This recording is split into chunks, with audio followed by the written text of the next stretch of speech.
FSN Radio. It's all about what's next. Go to financialsurvivalnetwork.com and sign up for your free weekly newsletter. You'll also get 3 free reports. The Financial Survival Network.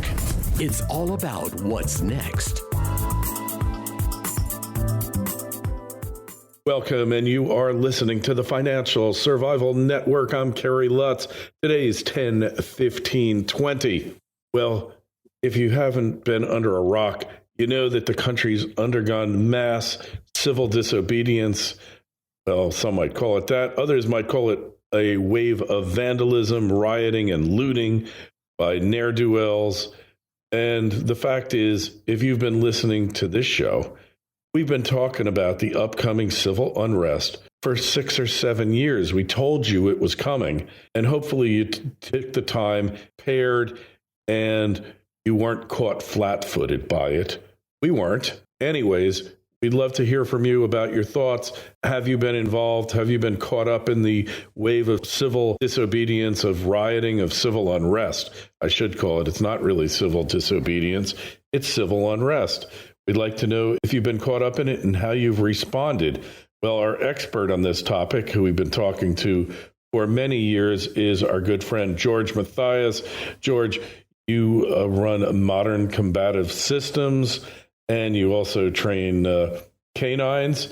It's really great to have you on the show. You just told me you're recuperating from COVID and basically gotten better without any assistance. Yeah, that's true. Kerry, thanks for having me again. Actually, my son, and my daughter, we all got it. My son's a heart patient and also has asthma and epilepsy. And the only thing that we took was a fever reducer, and we're all well. My son took a little bit longer, but I was good in 3 days. Well, that's downright miraculous, and we're really happy that all of you guys have recovered so rapidly. It appears to me that the severity of the disease, and that isn't why we're talking now, but it appears that the severity of it, the danger of it seems to be diminishing. And I give the example of Chris Christie, and the guy is a couple years younger than me, obese to the extreme, morbidly obese. He is a walking compendium of comorbidities, and he got out of the hospital. So if he survived it, I got to believe it's very survivable, and your experiences confirm that. But when we're looking at the civil unrest taking place that started in Minneapolis, these blue state governors and these blue mayors refused to do anything to stop it. I'm surprised that the police departments have not mutinied in these cities, like in New York and in other places where they're really upset about having to stand down. Well, you really have two groups of police now, Kerry. You got the guys who they're close enough to retirement that put their papers in until some places, like I know for a fact, Baltimore County Police Department, which I'm familiar with, they stopped accepting retirements. And then the guys I really feel bad for, the guys that have 5 to 10 years in where they're it's hard to go do something else, or nowhere as close to being able to retire. So, most guys are just, they're just kind of biding their time. They only get in trouble when they do their job. Yeah, it sure seems that way.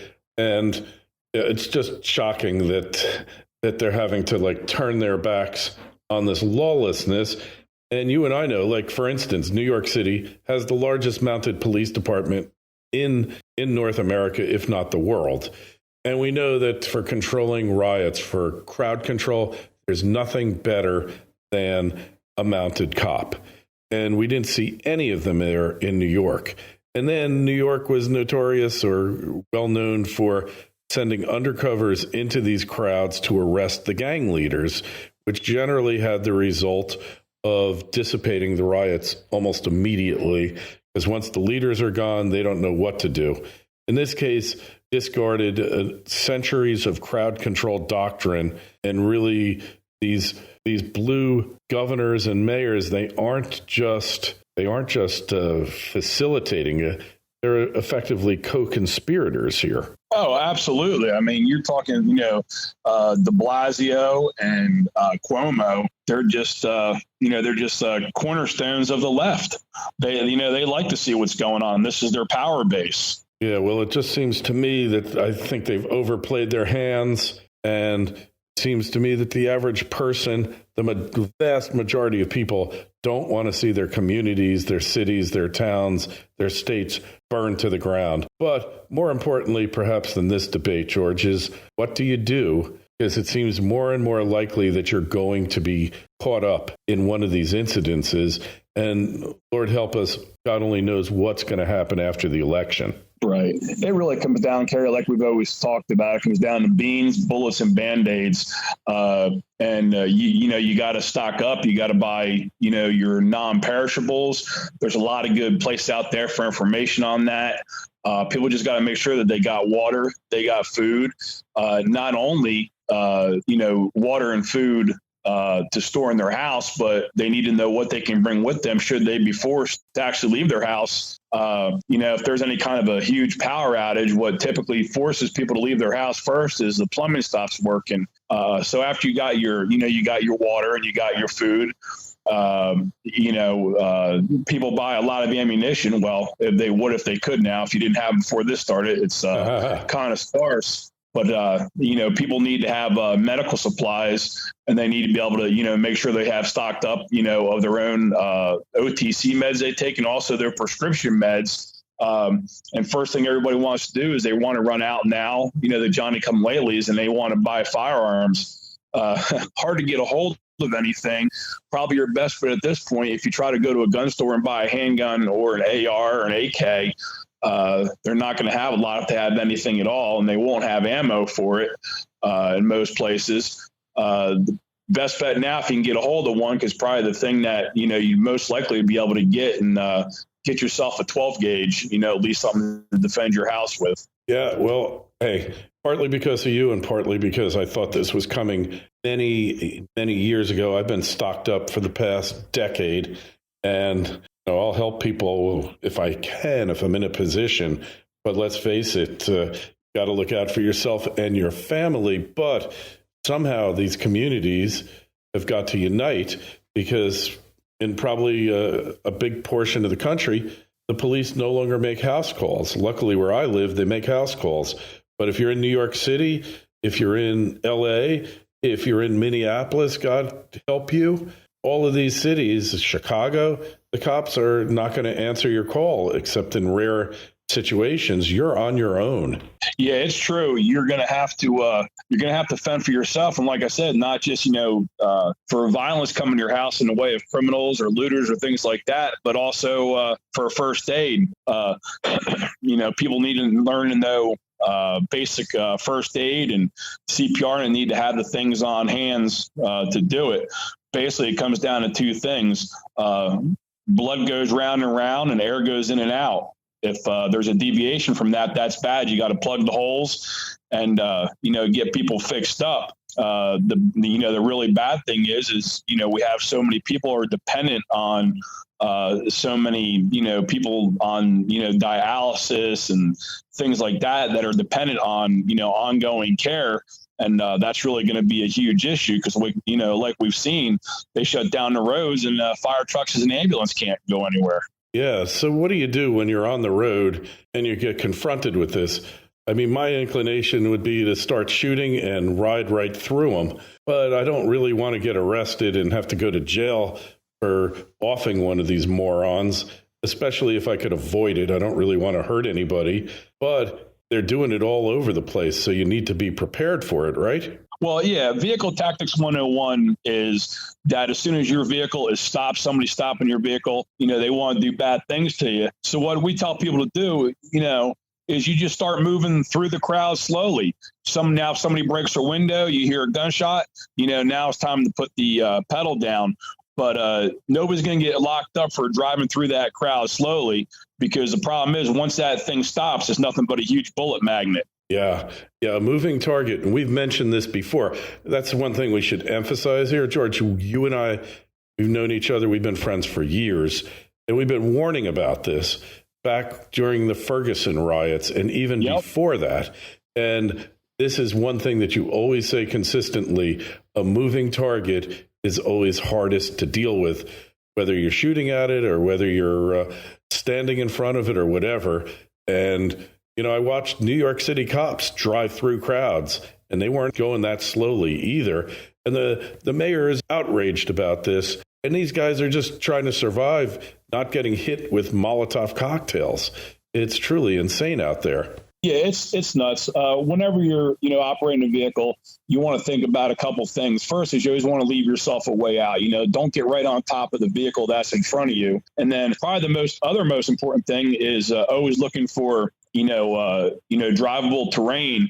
And that means, knowing what your car can do. If you drive an SUV or something like that, you can drive over a curb. If you're driving a car, you're probably not going to be able to, but you want to be looking for your way out. And that, whether that's getting up on a sidewalk and driving on a sidewalk or, driving over a median, but you always have to, be looking for your way out, 360 degrees. You got to keep your head on a swivel. Well, and look, if it comes down to you or the car is replaceable. You can always get a new car, but you're not going to get a new you.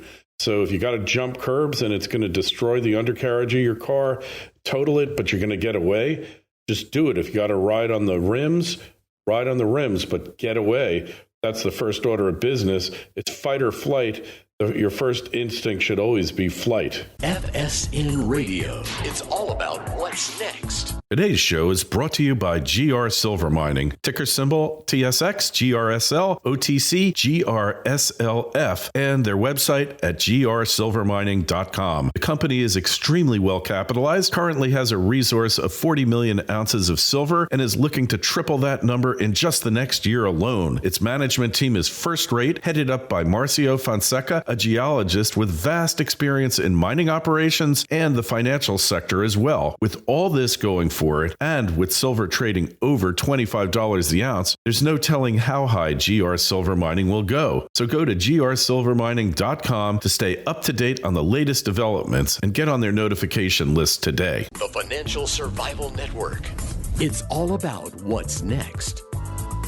Well, that's 100% because when people start coming in on you, you're already starting with a group of people, and then people start coming out of the woodwork, and you don't know where people are going to start shooting from, and what they're going to be throwing. So your best chance is always to get out of Dodge. Yeah, yep, and that's definitely true.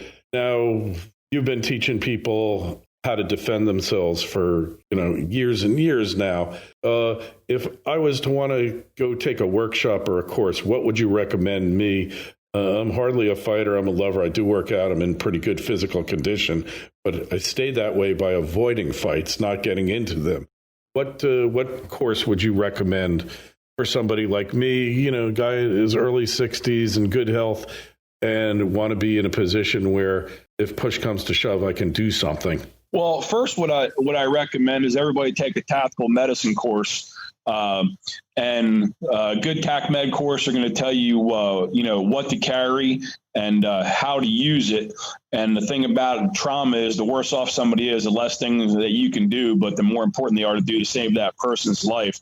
So a TAC medicine course is a great place to start. After that, find yourself a good tactical pistol course. The problem with a lot of, not just pistol courses, but pistol, rifle, shotgun courses are, especially the pistol and rifle courses, it's kind of a lot about target shooting, and they don't focus enough on the distances where you're actually going to have to engage a target, and they don't talk enough about the gun handling as far as being able to handle close quarter combat situations inside of buildings and around vehicles and things like that. They're just kind of out in the open. So what I recommend to people is whatever their carry gun is, whatever their carry handgun is, they want to get a Rings blue gun made by Rings Manufacturing. Basically, it's just a heavy plastic model of your gun that you can do a lot of gun handling and stuff in your house without having to unload your gun. You do a lot of shooting drills, a lot of gun handling drills without having to use a live firearm. So when you're talking about picking up a firearm or any other tool, it comes down to selection, carry, deployment, and use. So you decide what you're going to carry, and using it are easy. The deployment is the hard part, as to how and when to take that gun out.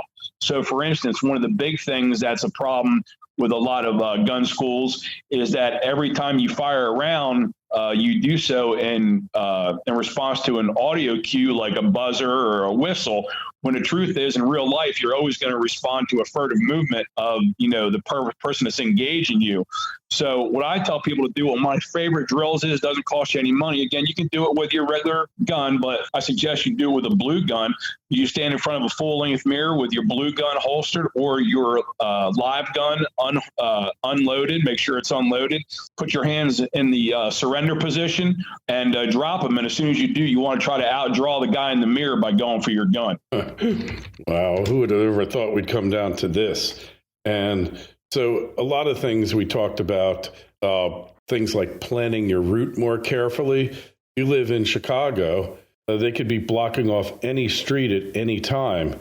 So you really got to be mindful of the routes, and you got to find some way to find out what's going on that particular moment during the day, right? Yeah, you got to know, you got to know what's going on, and just, make sure you check your routes and you have alternate routes, and also make sure that you carry enough stuff with you, a little, bag, a get home bag, that if you have to get out on foot, you're going to be okay. Yeah.